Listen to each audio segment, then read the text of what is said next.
Pour certains, appeler Dieu Père est un anthropomorphisme insupportable. Je pense à cet enfant qui se mettait à pleurer lorsqu'un prêtre voulait l'obliger à réciter le Notre Père.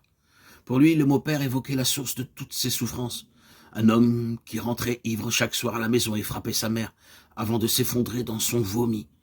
Le mot Père est le lieu de projection inévitable, heureuse ou malheureuse, liée à nos souvenirs d'enfance ou d'enfantement, qu'il s'agira sans doute de dépasser. Mais on ne peut dépasser que ce qu'on a d'abord reconnu et intégré. Si nous voulons accéder au sens du nom du Père, évoqué et invoqué par Yeshua, d'autres diront, pourquoi notre Père? Pourquoi pas notre mère ou notre père-mère? C'est ce qui sera d'ailleurs proposé par certaines théologies féministes, mais cela ne change pas grand-chose. Ce qui fait d'un homme un père, c'est une femme. Ce qui fait d'une femme une mère, c'est un homme. Le mot père comme le mot mère implique une relation qui fait d'un être humain mâle ou femelle, masculin ou féminin, quelque chose de plus.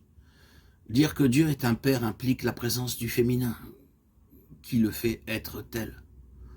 On n'a pas dit que Dieu était un mâle. Le mot père, qui est ici évidemment symbolique, implique que pour Yeshua, à l'origine de sa vie et de toute vie, est une relation. Il est clair cependant que la réalité ultime ou l'origine incrée de tout ce qui vit et respire n'est pas sexuée. Elle n'est donc ni père ni mère. Alors pourquoi Yeshua a-t-il préféré la symbolique du père et celle de la mère? Ah oui, qu'y avait-il de plus dans la symbolique du père comparativement à celle de la mère? Mais tout d'abord, pourquoi parle-t-il de l'absolu comme d'une personne? La catégorie de la personne maintient que Dieu n'est pas un objet, une chose. Il n'est rien du tout, dont il est la cause. Il n'est pas un être qu'on pourrait observer, constater, fixer. Il est plutôt de l'ordre d'un sujet, d'une liberté irréductible. Dire que Dieu est une personne maintient par conséquent l'indisponibilité et le secret de son être. Il n'est pas réductible à ce que je peux en sentir, en aimer, en penser. Il est toujours autre. Persona est ineffabilis. Cela entraîne une révolution ou une évolution dans notre compréhension de l'être. Dire que Dieu est une personne, un père, c'est dire que ce n'est pas la substance, mais la relation qui est la réalité ultime et suprême. Pour Aristote et bien d'autres penseurs, la relation fait partie des accidents qui adviennent à la substance. Elle est même considérée comme la réalité la plus faible.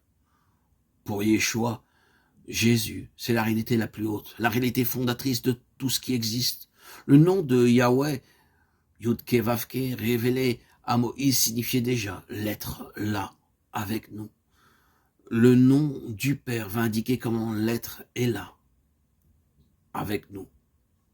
Pour le ou les penseurs, à l'origine de ce texte évangélique qu'est le Notre Père, le sens de l'être n'est pas la substance qui subsiste par soi, mais l'amour qui se communique. Ainsi, partout où un être met ou un être se donne, se manifesterait le sens profond de toute réalité. Croire en Dieu, le Père Tout-Puissant, croire que la toute-puissance de la réalité est Père, c'est remettre en question toutes nos idées concernant la puissance. C'est croire à la toute-puissance du don dans lequel les univers sont engendrés, et non pas seulement causés. C'est croire à l'amour et à sa victoire eschatologique sur l'entropie, et signifier l'engagement de vivre pour cette fin.